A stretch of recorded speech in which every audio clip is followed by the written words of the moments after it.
Welcome to Superior Group of Colleges Learning Management System. First year, unit number 5, Partial Fraction. Chapter का नाम है partial fraction. दो हिस्सों में देखें कि पार्शियल एक सेपरेट वर्ड है, फ्रैक्शन एक सेपरेट वर्ड है। पार्शियल का मतलब to split into different parts, to resolve into different parts, मुख्तलिफ हिस्सों में तकसीम करना, मुख्तलिफ हिस्सों में लिखना। Fraction, the fraction of two numbers, the fraction of two polynomials, the fraction of two algebraic expressions.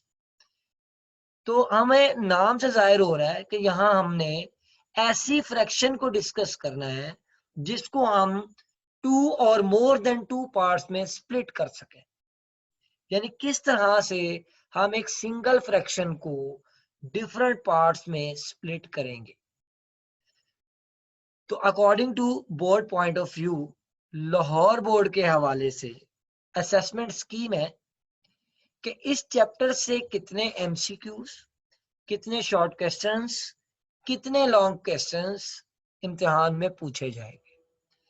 इस चैप्टर की जो टोटल वेटेज है अकॉर्डिंग टू लाहौर बोर्ड, वो है टोटल 10 मार्क्स, जिनमें से 2 शॉर्ट क्वेश्चंस और 1 लॉन्ग क्वेश्चन है और एक ही इसमें से एमसीक्यूज है।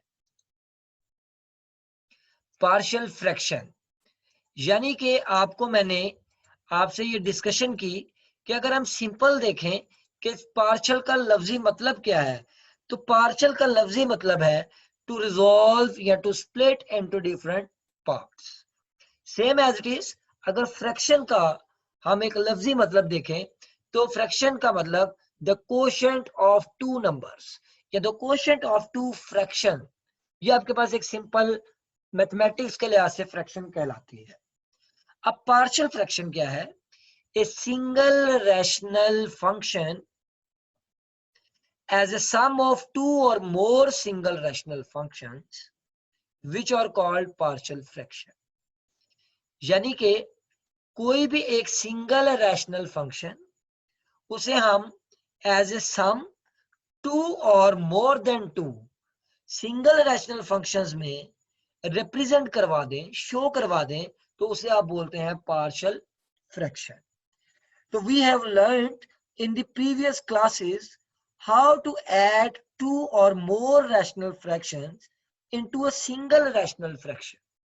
यानी कि हमने प्रीवियस क्लासेस में ये बात सीखी थी कि आपके पास अगर 2 फ्रैक्शंस ऐड हो रही हैं तो हम उसको एक सिंगल फ्रैक्शन में किस तरह से कन्वर्ट करते हैं, जिसकी 2 एग्जांपल्स आपके सामने दी गई हैं कि एक फ्रैक्शन है 1/x-1 और दूसरी आपके पास फ्रैक्शन है 2/x+2। ये दोनों आपके पास फ्रैक्शंस ऐड हो रही हैं। आप एलसीएम टेक करके इसका आंसर निकालते हैं 3x divided by x-1 into x+2। यानी कि आपने प्रीवियस क्लासेस में ये सीखा था कि 2 या 2 से जायद अगर फ्रैक्शंस ऐड हो रही हैं या सब्ट्रैक्ट हो रही हैं तो आप उनका एलसीएम टेक करके उसको सिंगल फ्रैक्शन में कन्वर्ट कर देते थे। अब इसके हम रिवर्स पढ़ रहे हैं कि अब हमारे पास एक सिंगल रैशनल फंक्शन है, हमने उस सिंगल रैशनल फंक्शन को 2 या 2 से जायद सिंगल रैशनल फंक्शंस में किस तरह से कन्वर्ट करना है। वो जो कन्वर्जन है वो आपके पास एक पार्शियल फ्रैक्शन कहलाती है। तो पार्शियल फ्रैक्शन की definition, a single rational function as a sum of two or more single rational functions which are called partial fraction। Partial fraction के बाद रैशनल नंबर। प्रीवियस क्लासेस में हमने डिस्कस किया हुआ है कि रैशनल नंबर क्या होते हैं। तो those numbers which can be written in the form of division, हमने ये पढ़ा हुआ है जी, those numbers which can be written in the form of p over q where p and q are integers and Q is not equal to 0, यानी जो भी number, जिस तरह हमने पी ओवर क्यू लिखा, आप एल ओवर एम लिख सकते हैं, आप जी ओवर वाई लिख सकते हैं, लेकिन ये जो दोनों नंबर्स हैं पी और क्यू, इन दोनों का जो ताल्लुक होगा, ये दोनों जो बिलोंग करेंगे, ये हमेशा सेट ऑफ इंटीजर से करेंगे। और जो नंबर, जैसा कि यहाँ आपने क्यू जो है डिनोमिनेटर में लिखा है, जो नंबर भी आप डिनोमिनेटर में लिखेंगे वो हमेशा 0 के इक्वल नहीं होगा। जैसे कि एग्जांपल में मैंने लिखा 3/4, तो ये एक रैशनल नंबर है, क्योंकि 3 जो है ये पी को रिप्रेजेंट कर रहा है, क्यू जो है ये 4 को रिप्रेजेंट कर रहा है। ठीक है जी।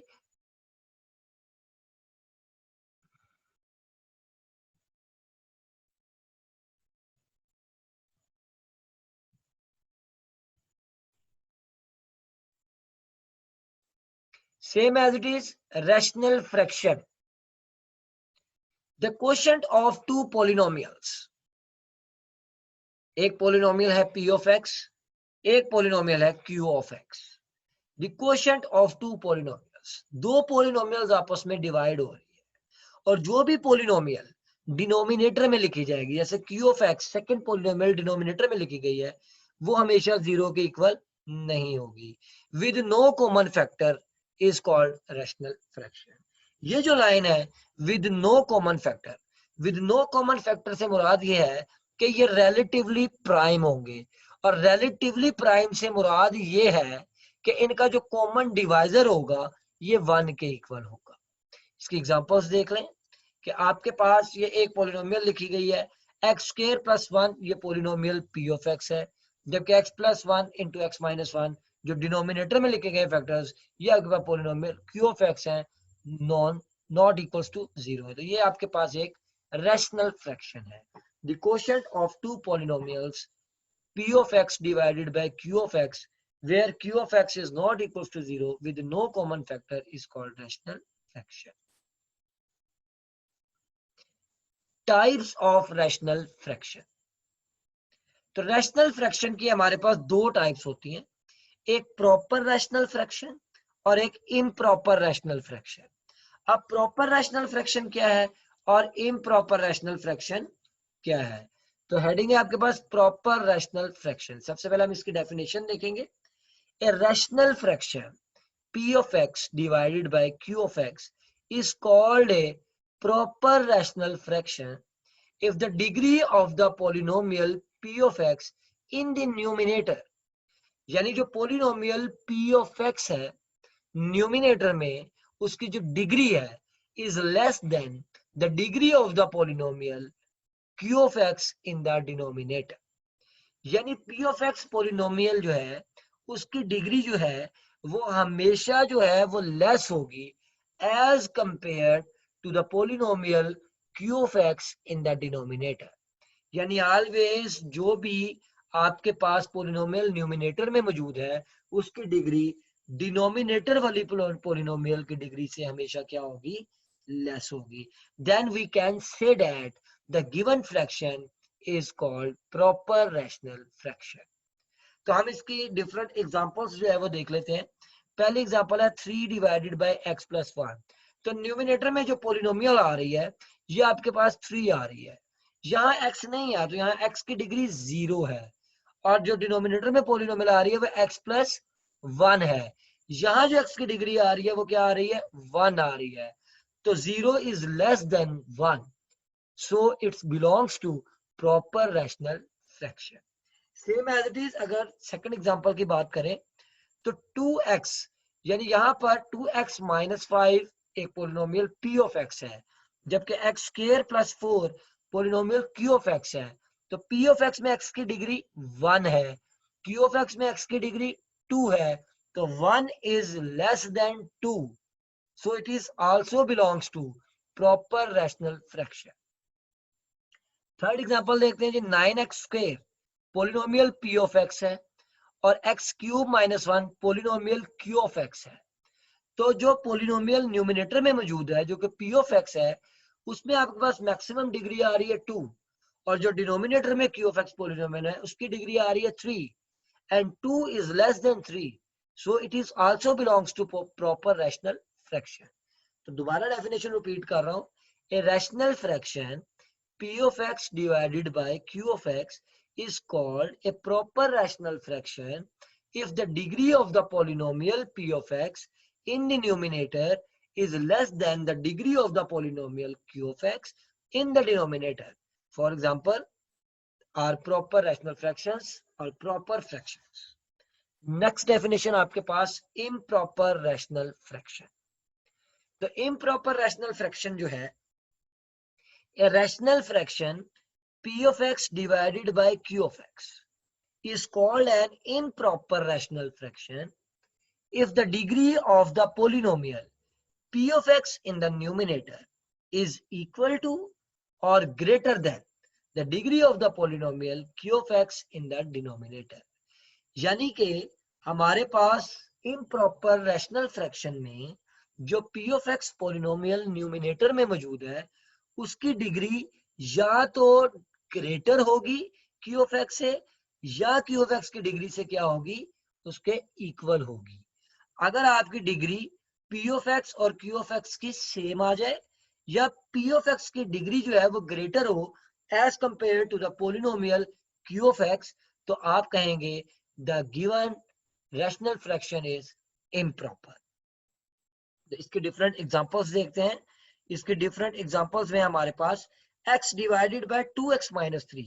तो यहाँ पर x की जो डिग्री है वो 1 है और यहाँ पर जो x की डिग्री है वो भी 1 है.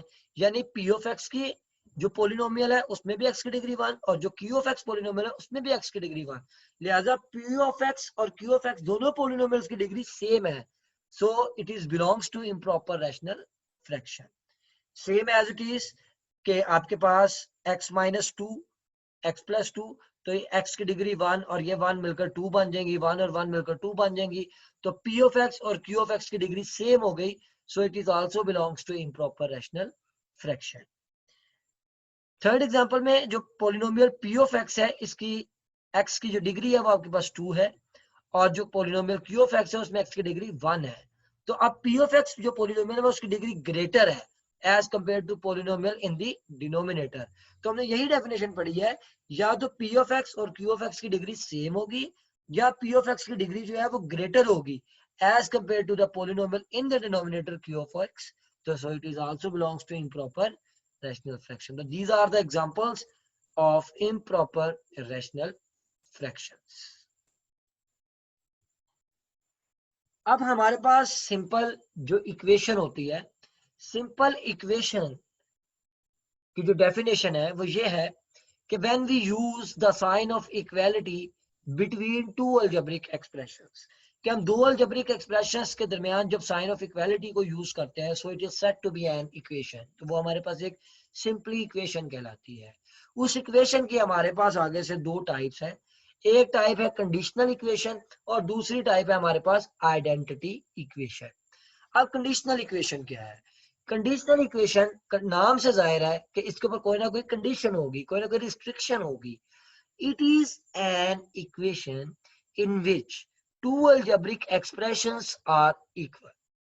ये एक ऐसी इक्वेशन होगी जिसमें दो अलजेब्रिक एक्सप्रेशंस इक्वल होंगे फॉर पर्टिकुलर